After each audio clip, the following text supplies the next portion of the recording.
I come from a country, Lebanon used to be the only majority Christian country in the Middle East. Most people don't know that. When they think of the Middle East, they think it's all Islamic countries. But Lebanon is the only majority Christian country in the Middle East. We were open-minded, we were fair. We prided ourselves on our multiculturalism. We welcomed everyone to our country, especially from the surrounding Arabic countries, because we wanted to share with them the westernization which we had created in the heart of the Middle East. Muslims used to send their children to come study in our universities because we had built the best universities in the Middle East. They graduated and worked in our economy because we had built the best economy in the Middle East, even though we did not have any oil. Lebanon was known as Paris of the Middle East, the banking capital of the Middle East. And as Christians, we focused on education. Education was very important to us. You know, we educated girls and boys, you know, no difference. We were living the good time. Unfortunately, all that began to change by the 70s because of two things. The enlargement of the Islamic population in Lebanon, because we Christians marry one spouse until death do us part. We don't have many kids. Muslims, on the other hand, are allowed to marry up to 4 wives at a time. Now, of course, not all of them do it, but enough of them do it that in our country, in Lebanon, by the 70s, the Muslims became the majority. And once they became the majority, they started massacring the Christians and killing the Christians. I remember in 1974, we stopped traveling. We used to go spend Christmas and Easter in Beirut with the rest of my family.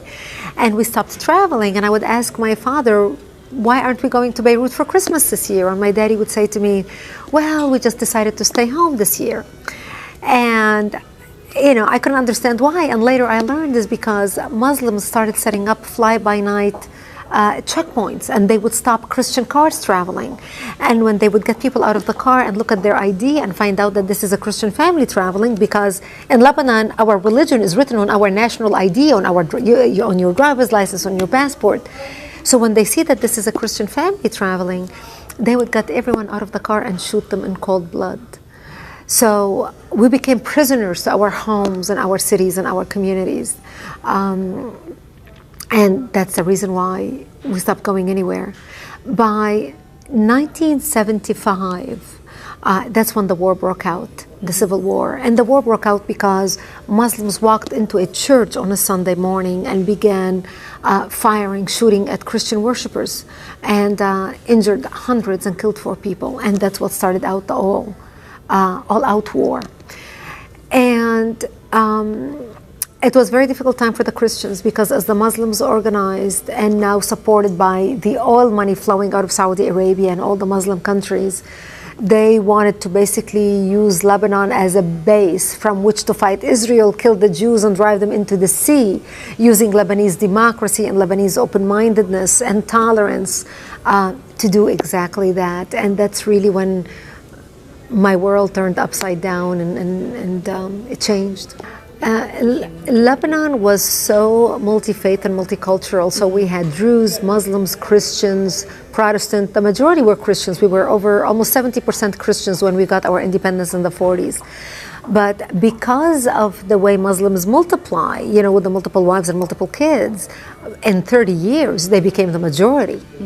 And when we got our independence from France and Lebanon, because we are, you know, Judeo-Christians, you know, come from Judeo-Christian culture, we're very fair. So we made sure we divided the government to make sure that Muslims have representation. So the president of the country was Christian, the prime minister was a Muslim, the prime minister, you know, the secretary of state. We had different assignments for different religions.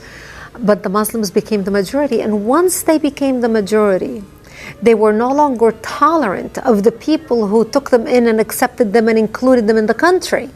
They felt they were not a part of the country. They felt they were a part of the Islamic Ummah or the Islamic nation. So when they turned against their brethren Christians who lived in the same country, and Jews, but specifically the Christians, they began massacring us in large numbers because they thought we are in power now, and therefore we set the rules on how things should be. And that's really what drove the country into war. We had the problem controlled when it was only the Christians in Lebanon and the Muslims in Lebanon. But what aggravated the situation was the influx of the Palestinians out of Jordan, who came to Lebanon. And Lebanon was the only country who took them in. Because we were the only country that accepted the third wave of Palestinian refugees, while the Muslim countries did not want them. And that's what really changed the situation. That's what tipped the scale.